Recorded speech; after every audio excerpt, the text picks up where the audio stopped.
Battlefield Dossier, Season 1, Episode 1. True stories of courage, honor, brotherhood, and glory. Listen to your real-life heroes, narrating true incidents of terror counter-attacks, life-saving operations, and various battles fought by them to safeguard the pride of our motherland, going beyond the call of duty. This podcast is brought to you by Spirit of Victory, powered by Radico Khaitan Limited. Good morning, ladies and gentlemen. This is your today's host, Harleen Kaur. Today, it's an honor to welcome the legendary Lieutenant General Vishnukant Chaturvedi, sir. He has been awarded with the Sena Medal Gallantry in 1971 Indo-Pak War, which is in the eastern sector that is now in Bangladesh. He has also been awarded with the Ati Vishish Seva Medal for the outstanding service for the nation given by our President Dr. APJ Abdul Kalam in 2007. And last but not the least, he has been awarded with the Param Vishish Seva Medal for the outstanding service for the nation of an exceptional order by Mrs. Pratibha Devi Patil in 2011. Sir, you have been awarded with the Sena Medal Gallantry 1971 Indo-Pak War. Could you please describe that operation in detail? 1971 is a war of which you do not get another example in the world. It is through military action that Indian Army, the Indian Armed Forces, created a nation. There is no example of this type of victory of an armed forces anywhere in the world. We also took the surrender of 93,000 prisoner of war of the Pakistan Army in then East Pakistan and now Bangladesh. On 20th November, we were to carry out some preliminary operation to establish a farm base, launch pads into Bangladesh. And that night, it was a dark night, totally no moon light, and it was an Eid day. We all decided to move into then East Pakistan. Our two battalions, that is 4-5 Gurkha Rifles and 9 Guards, they crossed River Surma and River Kushara and went in for capture of Atgram and Zakiganj. I was detailed as anchor OP on a very dominating height in India, in Meghalaya, Ratachara OP.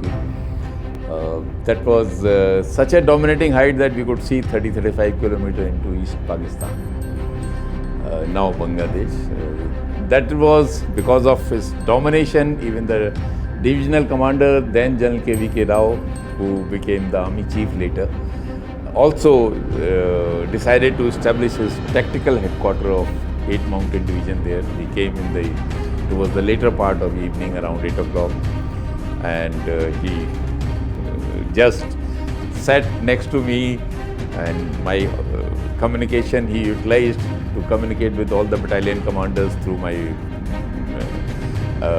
various battery commanders. And throughout the night, we were getting reports of somewhere the advance getting held up, somewhere we were making good progress. By early morning on 21st November, we had captured, despite all odds, we were successful. And we had captured both Atgram and Zakiganj.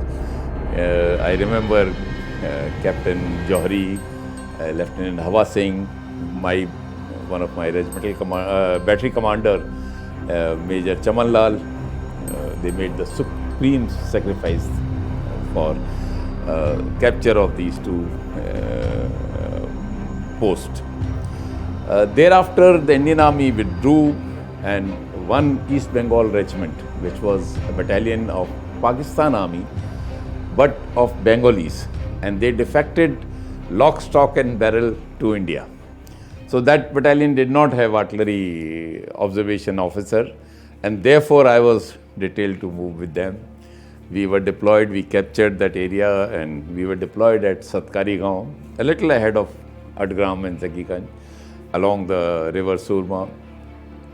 And 26th night, Pakistan launched a very determined counterattack to dislodge us from that place. That night was, towards the later part, there was a little bit of moonlight we had got.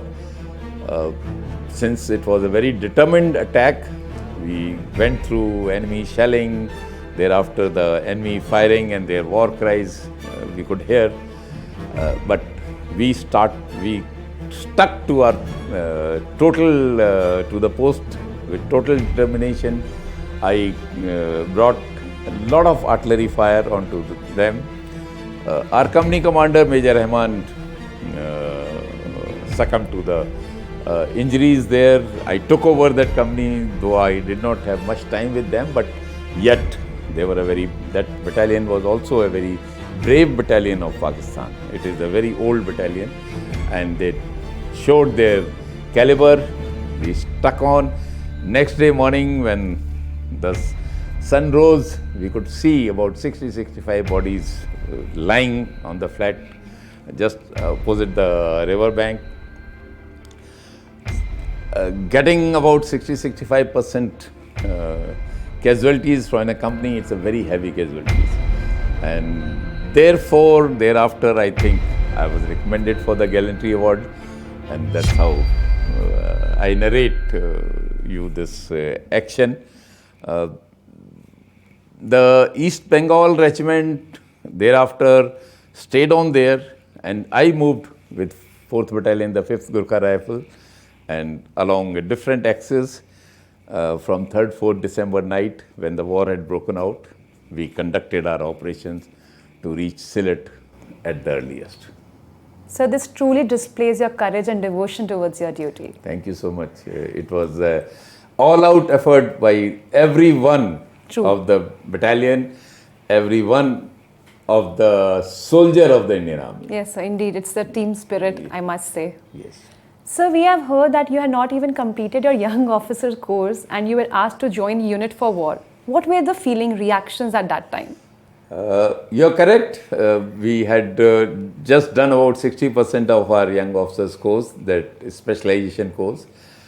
The feelings, I'll say, since we had done about 3.5 months, we were quite confident of handling our guns by then.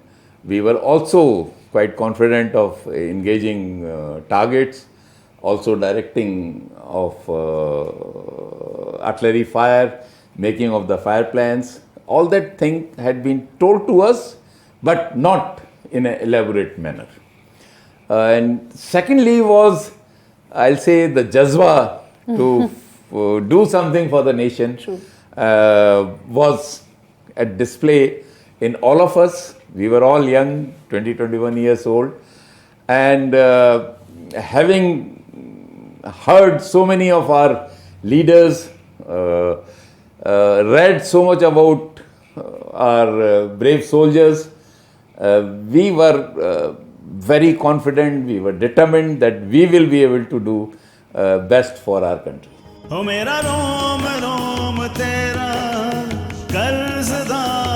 You are listening to Battlefield Dossier Season 1, brought to you by Spirit of Victory, powered by Radico Khaitan Limited. For more such interesting stories of valor and courage, please subscribe to our channel, Spirit of Victory. Shukriya.